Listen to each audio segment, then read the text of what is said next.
Healthy boundaries are about controlling our own behaviors. Or in another way of saying it is it's helping people know how to respect us and the needs of what we want and vice versa. Here are some tips on how you can make personal boundaries healthy for you as we get into the school year. So let's get started.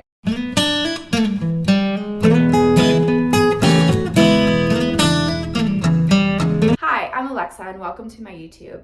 I coach teachers and paraprofessionals on being less stressed, eliminate burnout, and increasing their well-being.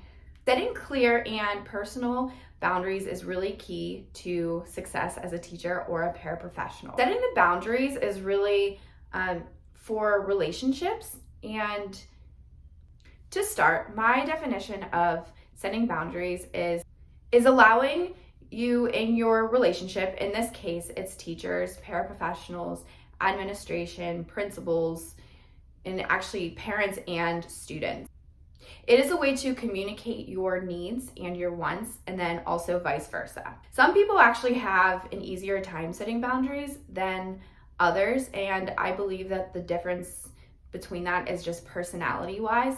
I am actually someone who struggled with boundaries, and once I understood what personal boundaries were for myself as an educator was I thought about a lot about what people would think, or actually more, I thought about how I sounded to that person. I thought that I was being actually very rude, and in fact, I wasn't being rude. It just was the way I thought I would be saying it to someone, because I always felt that maybe I'm just sensitive. I have no idea. I always thought that, if someone had said that in the tone that I am giving off or in what I actually want, I feel like I would be upset. But now that I'm older, I understand that I actually learned that having personal boundaries is actually a lot freeing. So if you are someone like me who struggles with personal boundaries, setting the stage for having your boundaries, don't worry about feeling like you're rude. You're not being rude. You're actually just helping yourself in the long run. Okay, so here are some tips for you to set boundaries. These are the ones that I set too. So the first one is saying no. Now, every teacher has to say no in some way, shape, or form. And saying no is not rude, okay? You're not a bad teacher.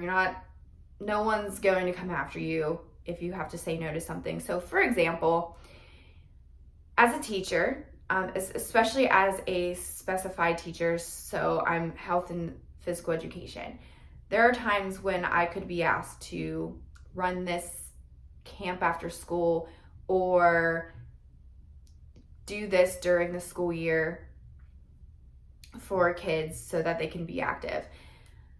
If I can't do that, and that's taking too much energy out of my time, or I'm really literally in my head thinking to myself, I don't want to do that, then I will say no, okay?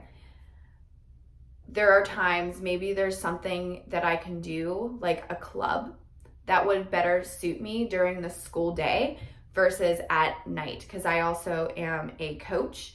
I also have a family, and I just want some time after work to de-stress from the day. So saying no is very, very key and important. Deleting your email off of your phone. This is actually a big one. So having it on your phone, it's not a bad thing, because we're all on our cell phones, and seeing that we have a message is actually like very easy these days. But taking email off of my phone has been really stress-free. When I come home from work, or it's 6 o'clock at night and I'm on my phone, I don't see a email of something that I have to do until the next morning. It's freeing in that way. If I really do need to email someone, or I really was waiting for an email from administration or something, then I would pull up my email and just see, or just waiting for like a snow day or something along those lines. Then I will check my email. But on most days, actually, I completely deleted it off of my phone, and I just wait to the next morning to get my emails. That has been so freeing. Right, leaving at your contracted hour. This one is key. A lot of teachers think that we are a bad teacher if we don't leave at, a lot of people think, teachers think that we are bad teachers if we are not leaving at our contracted hour. We are leaving like 2 hours after the students left. No, you are allowed to leave when your contract says. That's why it's in your contract. So it's not cool. I think that like we as teachers, we work hard. We work so hard.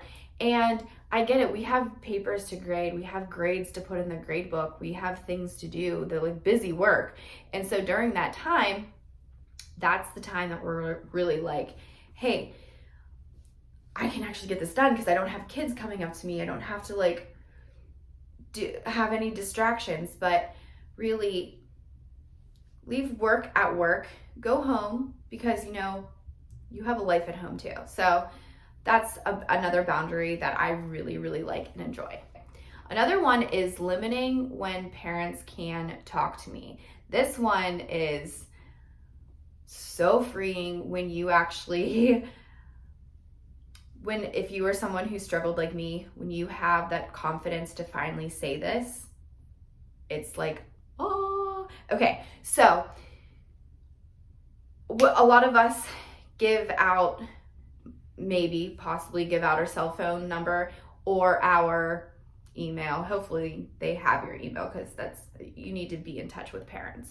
Not if you're a paraprofessional. As a para, you are not allowed to talk to parents. You have to go through that special ed teacher or the general education teacher. But in this case, really saying to parents, you know, I have 8 to 8:30 open.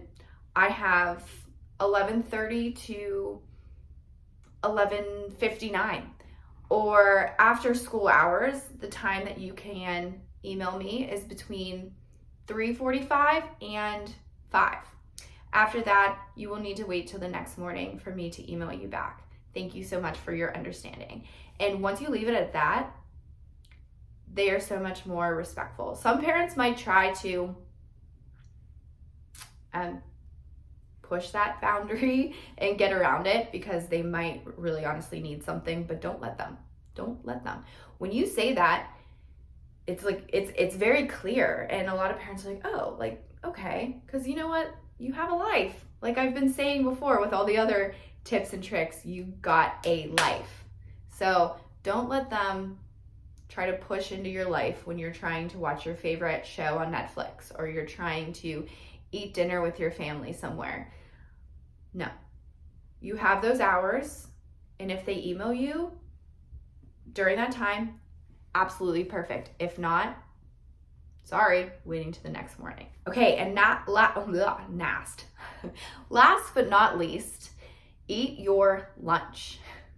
Simple, but I see a lot of teachers and even paraprofessionals just eating their lunch while doing something, like for example, copying papers, or just eating and like catching up on emails, or eating and grading. Like, no, stop, eat your lunch and enjoy it. Also, enjoy your lunch with your coworkers. Get some time. The ones who have the same lunch time as you, eat your lunch with them. You know, like you don't always have to be doing the papers, grading the papers and the emails and the boards and all that stuff. And maybe you can leave 5 minutes of your lunchtime to do some of that, but I say eat your lunch, get together with your friends, your coworkers, and enjoy that time, because that's what you are going to need to have the energy to teach for the rest of the day, and it's going to help you be happy for the rest of the day too. So just eat your lunch and eat it with other people and enjoy. So there you have it. Those are the boundaries that I set for myself as a teacher, and some of those are actually what I set when I was a paraprofessional as well. So this is a very interesting topic, and of course a very essential topic, and I want you guys to know that I do have a one-on-one coaching program for you guys. It is called A+ Wellness. It is a 90-day program for teachers and paraprofessionals, and I will help you set your boundaries, because boundaries are very personal. So if you are someone who struggles with setting boundaries, or even just finding what boundaries work best for you, that is what we can do in this program. I will link that down below. All right, give this video a thumbs up. Don't forget to subscribe to this channel, and remember that you are a difference maker. I believe in you, and I will see you in the next video.